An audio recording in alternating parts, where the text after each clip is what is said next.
എല്ലാവർക്കും നമസ്കാരം. കഴുത്ത് വേദന ഇന്ന് ന്യൂജനായിട്ടുള്ള ആൾക്കാർക്ക് മൊബൈൽ ഫോണിൻ്റെ യൂസും അതുപോലെ തന്നെ സിസ്റ്റം, ലാപ്ടോപ്പ് കാര്യങ്ങൾ അല്ലെങ്കിൽ ജോലി സംബന്ധമായിട്ടുള്ള കാര്യങ്ങളൊക്കെ കൊണ്ട് പൊതുവെ കഴുത്ത് വേദന വളരെ കോമൺ ആണ്. യങ്സ്റ്റേഴ്സ് മാത്രമല്ല, ഇത് പ്രായമായവരിലും അത് പല പല കാരണങ്ങൾ കൊണ്ട്, തേയ്മാനം കാര്യങ്ങളൊക്കെ കൊണ്ട് പൊതുവെ കാണപ്പെടാറുണ്ട്. എന്നാൽ കഴുത്ത് വേദനയ്ക്ക് കാരണമാക്കുന്ന ഒരു 5-6 കാര്യങ്ങൾ എന്തൊക്കെയാണ്, എന്തൊക്കെ അസുഖങ്ങളാണ് എന്നുള്ളത് നമുക്കൊന്ന് നോക്കിയാലോ. ഞാൻ doctor Shreya S Madhavan, senior consultant, doctor Basil's homeo hospital, Pandikkad, Malappuram ജില്ല.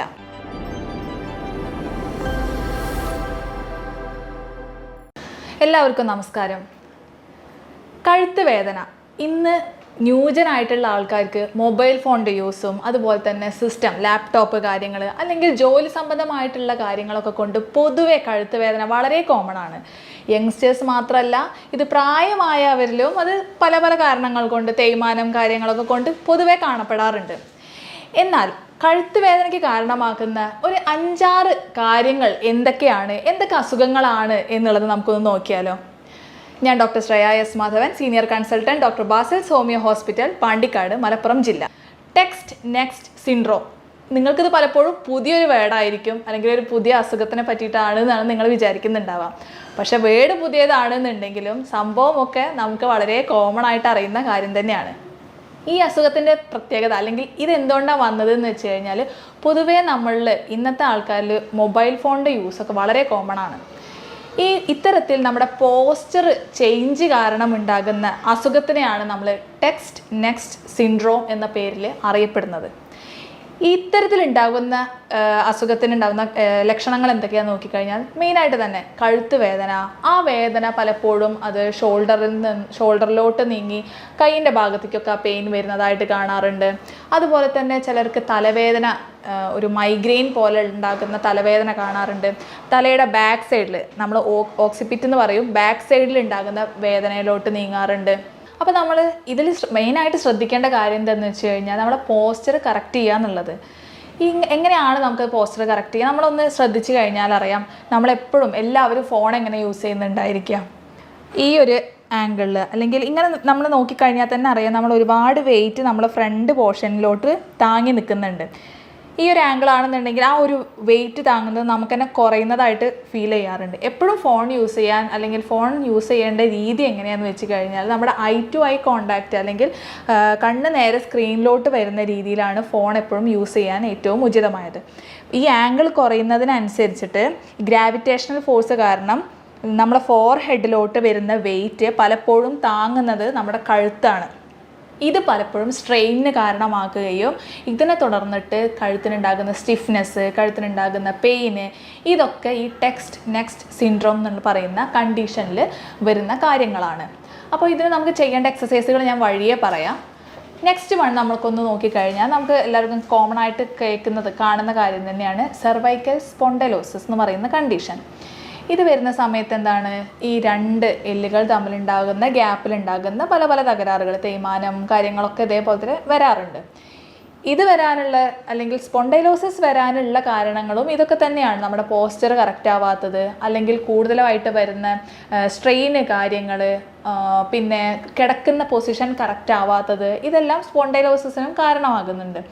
നമ്മുടെ ഇവിടേക്കുള്ള അസ്ഥികൾ ശരിക്കും ഒരു ഇഷ്ടിക അടുക്കി വെച്ച പോലെയാണ്. ഞാൻ എക്സാമ്പിളായിട്ടാണ് പറയുന്നത്. ഈ ഇഷ്ടിക അടുക്കി വെച്ച പോലെയാണ്.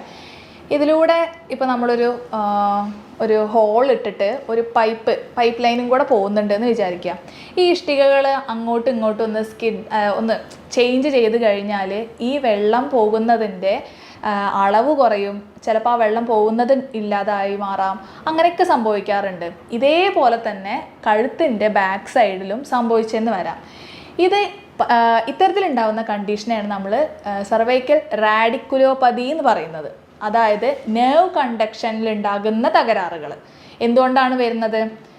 ഈ അസ്ഥികൾ അങ്ങോട്ടും ഇങ്ങോട്ടും സ്കിഡാവുന്നതിൻ്റെ അല്ലെങ്കിൽ ചേഞ്ച് ചെയ്യുന്നതിൻ്റെ ഭാഗമായിട്ടോ അല്ലെങ്കിൽ ഡിസ്ക് ബൾജ് വന്നതിൻ്റെ ഭാഗമായിട്ടൊക്കെ ഉള്ളിൽ കൂടെയുള്ള പാസ് ചെയ്യുന്ന ഞരമ്പുകൾക്ക് ഉണ്ടാകുന്ന ബുദ്ധിമുട്ടുകൾ ഉണ്ടായിരിക്കാം. അല്ലെങ്കിൽ കഴുത്തിൻ്റെ സൈഡിൽ കൂടെയുള്ള മസിൽസിലോ അല്ലെങ്കിൽ ഞരമ്പുകളോ ഒക്കെ കറക്റ്റായിട്ട് നെർവ് കണ്ടക്ഷൻ അല്ലെങ്കിൽ നെർവ്സ് യഥാക്രമം കാര്യങ്ങൾ അങ്ങോട്ടും ഇങ്ങോട്ടും എത്തിക്കാത്തതിൻ്റെ ഭാഗമായിട്ടുണ്ടാകുന്ന ബുദ്ധിമുട്ടുകളെയാണ് നമ്മൾ സെർവൈക്കൽ റാഡിക്കുലോപ്പതി എന്ന് പറയുന്നത്.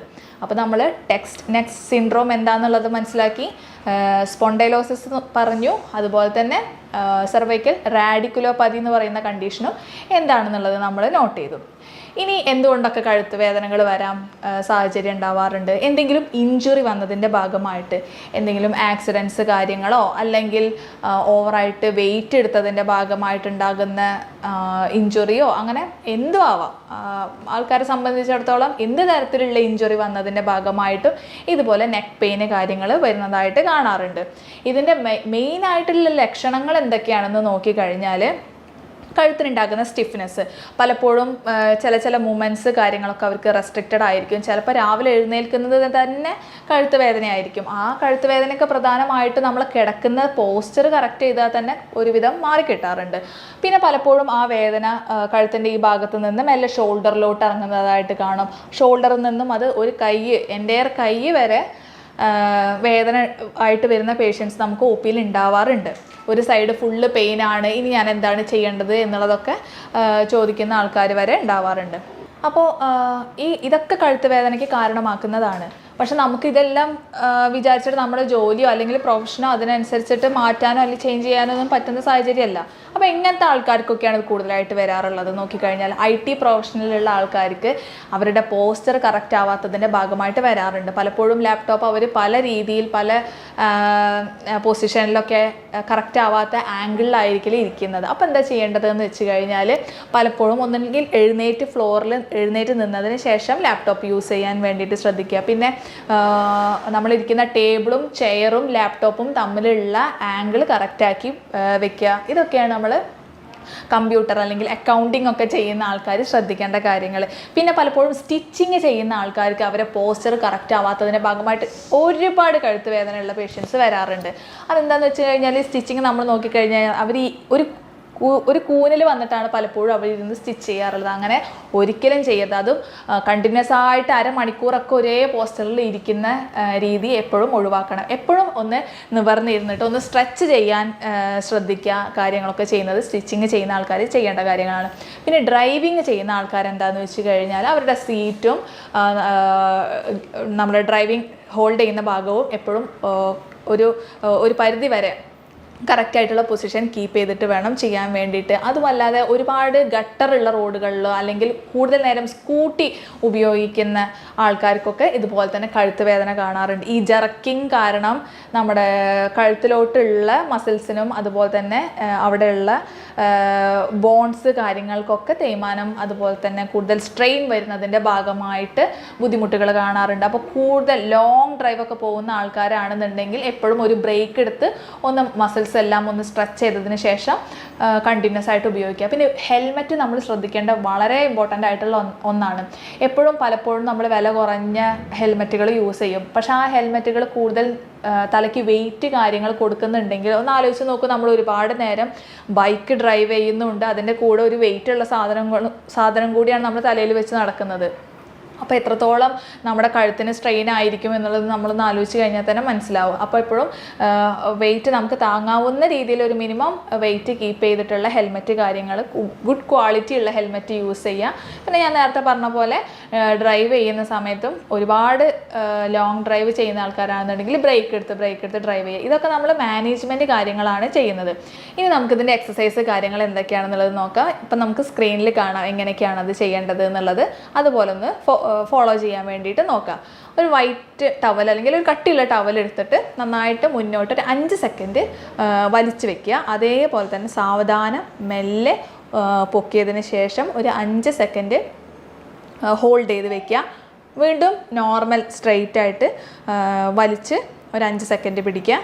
താഴത്തോട്ടും അതുപോലെ തന്നെ വലിച്ചിട്ട് ഒരു 5 സെക്കൻഡ് പിടിക്കുക. വീണ്ടും നോർമൽ റിലാക്സ്ഡ് സ്റ്റേറ്റിലേക്ക് വരിക. ഇത് ഒരു 3 സെറ്റായിട്ട് ചെയ്യുന്നത് കഴുത്ത് വേദന കുറയ്ക്കാൻ വേണ്ടിയിട്ട് സഹായിക്കുന്ന ഒന്നാണ്. ഇനി മറ്റൊന്ന് എങ്ങനെയാണെന്ന് വെച്ച് കഴിഞ്ഞാൽ, നമ്മൾ കഴുത്തിലൂടെ ആ കട്ടിയുള്ള ടവൽ എടുത്തതിന് ശേഷം സൈഡ് പൊസിഷൻ കീപ്പ് ചെയ്യുക. 5 സെക്കൻഡ് സ്ക്രീനിൽ കാണുന്ന പോലെ തന്നെ ഒരു 5 സെക്കൻഡ് സൈഡ് പൊസിഷൻ ലോട്ട് നന്നായിട്ട് വലിച്ച് സ്ട്രെച്ച് ചെയ്ത് വയ്ക്കുക. വീണ്ടും നോർമലായിട്ട് റിലാക്സ്ഡ് സ്റ്റേറ്റിലോട്ട് വരിക. അതിനുശേഷം വീണ്ടും ലെഫ്റ്റ് സൈഡിലോട്ട് 5 സെക്കൻഡ് ഹോൾഡ് ചെയ്ത് വെക്കുക. വീണ്ടും റിലാക്സ്ഡ് ആയിട്ട് നോർമൽ പൊസിഷനിലോട്ട് വരിക. ഇതും ഇത്തരത്തിൽ ഒരു 3 സെറ്റായിട്ട് ചെയ്യുന്നത് കഴുത്ത് വേദന കുറയ്ക്കാനും പൊസിഷൻ കറക്റ്റ് ചെയ്യാൻ വേണ്ടിയിട്ടും സഹായിക്കും. ഇനി മറ്റൊന്ന് പൊസിഷൻ കറക്റ്റ് ചെയ്യാൻ വേണ്ടിയിട്ട് സഹായിക്കുന്ന ഏറ്റവും നല്ലൊരു ബെസ്റ്റ് ആണ് നമ്മൾ ചുമരിനോട് ചേർന്നിട്ട് ഒരു 2 സ്റ്റെപ്പ് ബാക്കിൽ ചുമരിനോട് ചേർന്ന് നിൽക്കുക. അതിനുശേഷം ചുമര് ഹോൾഡ് ചെയ്ത് വെക്കുക. കൈ സ്ക്രീനിൽ കാണുന്ന പോലെ ചുമരിൽ കൈ ഒന്ന് ഹോൾഡ് ചെയ്ത് വെച്ചിട്ട് നന്നായിട്ടൊന്ന് മുന്നിലോട്ട് സ്ട്രെച്ച് ചെയ്ത് കൊടുക്കുക. അതുപോലെ തന്നെ ബാക്ക് സൈഡിലോട്ട് നോർമൽ പൊസിഷനിലോട്ട് വരിക. ഇതും ഇതേപോലെ തന്നെ ഒരു 2-3 സെറ്റായിട്ട് ഒന്ന് സ്ട്രെച്ച് ചെയ്ത് റിലാക്സ് ചെയ്യുന്നത് പൊസിഷൻ കറക്റ്റ് ചെയ്യാൻ ഏറ്റവും നല്ല എക്സസൈസാണ്. പിന്നെ നമുക്ക് എല്ലാവർക്കും അറിയാവുന്ന രീതിയിൽ എല്ലാ മസിൽസിനും കൊടുക്കുന്ന തരത്തിലുള്ള മൂവ്മെൻറ്റ് കാര്യങ്ങൾ കൊടുക്കാം. അപ്പോൾ ഇനി നമുക്ക് നോർമലി വർക്കിംഗ് ചെയ്യുന്ന ആൾക്കാരൊക്കെ ആണെന്നുണ്ടെങ്കിൽ അവർക്ക് ചെയ്യാവുന്ന നമുക്ക് എല്ലാവർക്കും അറിയാവുന്ന കുറച്ച് എക്സസൈസ് കാര്യങ്ങൾ പറഞ്ഞുതരാം. ഇതുപോലെ തന്നെ റൈറ്റ് സൈഡിലോട്ട് ഒരു 3 സെക്കൻഡ് ഹോൾഡ് ചെയ്യുക. നന്നായിട്ട് സ്ട്രെച്ച് ചെയ്യുക. മസിൽസൊക്കെ ഒന്ന് വലിയുന്ന രീതിയിൽ നേരെ പൊസിഷൻ വരിക. അതുപോലെ തന്നെ ലെഫ്റ്റ് സൈഡിലോട്ട് നന്നായിട്ട് സ്ട്രെച്ച് ചെയ്യുക. നേരെ വരിക. ഇതും ഇതുപോലെ തന്നെ ഒരു 5 സെറ്റുകളായിട്ട് 3 സെക്കൻഡ് ഹോൾഡ് ചെയ്യുന്ന രീതിയിൽ ചെയ്യുന്നത് നല്ലതായിരിക്കും. പിന്നെ നമുക്കറിയാവുന്ന ലാറ്ററൽ റൊട്ടേഷൻ കാര്യങ്ങൾ ചെയ്യാം. ഇതുപോലെ തന്നെ ഈ രീതിയിൽ മെല്ലെ സാവധാനം വേണം കേട്ടോ ചെയ്യാൻ വേണ്ടിയിട്ട്. ഇതുപോലെയുള്ള റൊട്ടേഷൻ കാര്യങ്ങൾ കണ്ടിന്യൂസ് ആയിട്ട് ജോലി ചെയ്യുന്ന ആൾക്കാരാണെന്നുണ്ടെങ്കിൽ ഒരു 15 മിനിറ്റോ 20 മിനിറ്റോ അരമണിക്കൂറൊക്കെ ഒന്ന് ഗ്യാപ്പ് ഇട്ടിട്ട് ചെയ്യുന്നത് നല്ലതായിരിക്കും. പിന്നെ നമുക്ക് ചെയ്യാൻ പറ്റുന്നത് എങ്ങനെയാണെന്ന് വെച്ച് കഴിഞ്ഞാൽ ഇതേപോലെ കൈ ഹോൾഡ് ചെയ്തിട്ട് താടി നമ്മളെ കൈയിൻ്റെ ഭാഗത്തോട്ട് വെക്കുക. നന്നായിട്ടൊന്ന് പ്രസ് ചെയ്ത് കൊടുക്കുക അങ്ങനെ. അപ്പോൾ നമ്മൾ ഈ സൈഡിലുള്ള മസിൽസ് ബാക്കിലുള്ള മസിൽസൊക്കെ ഒന്ന് സ്ട്രെച്ചായി റിലാക്സ് ആവാനും സഹായിക്കുന്നുണ്ട്. റിലാക്സ് ചെയ്യുക. വീണ്ടും 3 സെക്കൻഡ് ഒന്ന് ഹോൾഡ് ചെയ്യുക. റിലാക്സ് ചെയ്യുക. വീണ്ടും റിലാക്സ് ചെയ്യുക. ഇതേപോലെയുള്ള എക്സസൈസ് കാര്യങ്ങൾ ചെയ്യുന്നത് കഴുത്ത് വേദന കുറയ്ക്കാനും അതുപോലെ തന്നെ ആ സ്ട്രെയിൻ കാര്യങ്ങളൊക്കെ ഒന്ന് കുറയ്ക്കാൻ വേണ്ടിയിട്ട് സഹായിക്കുന്നുണ്ട്.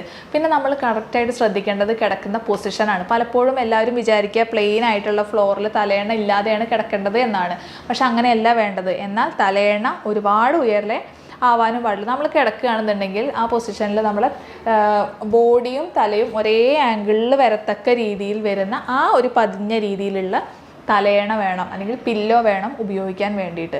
പിന്നെ ഇത്തരത്തിലുള്ള കാര്യങ്ങൾ മാനേജ്മെൻ്റ് ഒക്കെ ചെയ്യുന്നതിൻ്റെ കൂടെ നമ്മൾ ശ്രദ്ധിക്കേണ്ടത് എന്താണ്, നമ്മുടെ ബോഡിയിലുള്ള കാൽസ്യത്തിൻ്റെയും വൈറ്റമിൻ ഡിൻ്റെയും അളവൊക്കെ പ്രോപ്പർ അല്ലേ എന്നുള്ളതും കൂടെ ഒന്ന് ചെക്ക് ചെയ്യുന്നത് നല്ലതായിരിക്കും. കാരണം നമ്മൾ ഇത്രയും കാര്യങ്ങൾ ചെയ്തിട്ടും ഇതൊക്കെ കുറവാണെന്നുണ്ടെങ്കിൽ നമ്മുടെ ഓരോ ബോഡിയിലുള്ള പെയിനും കാര്യങ്ങളും ജോയിൻസിന് ഉണ്ടാകുന്ന പെയിനും കാര്യങ്ങളൊക്കെ അതേപോലെ തന്നെ പെർസിസ്റ്റ് ചെയ്യാനുള്ള അല്ലെങ്കിൽ നിലനിൽക്കാനുള്ള ചാൻസ് ഉണ്ട്. അപ്പോൾ നിങ്ങൾ അതും കൂടെ ഒന്ന് ചെക്ക് ചെയ്യുക. പിന്നെ നമുക്കിതിൽ ഇവിടെ ഹോസ്പിറ്റലിൽ അതിന് അനുയോജ്യമായിട്ടുള്ള ട്രീറ്റ്മെൻറ്റ് കാര്യങ്ങളും അവൈലബിൾ ആണ്. നിങ്ങൾക്കിതുമായിട്ട് ബന്ധപ്പെട്ടിട്ട് എന്തെങ്കിലും ഡൗട്ടുകളോ കാര്യങ്ങളോ ഉണ്ടെന്നുണ്ടെങ്കിൽ അല്ലെങ്കിൽ കൺസൾട്ടേഷൻ ആവശ്യമുണ്ടെന്നുണ്ടെങ്കിൽ എന്നെ കോൺടാക്ട് ചെയ്യാവുന്നതാണ്. ഞാൻ doctor Shreya S Madhavan, senior consultant, doctor Basil's homeo hospital, Pandikkad, Malappuram ജില്ല.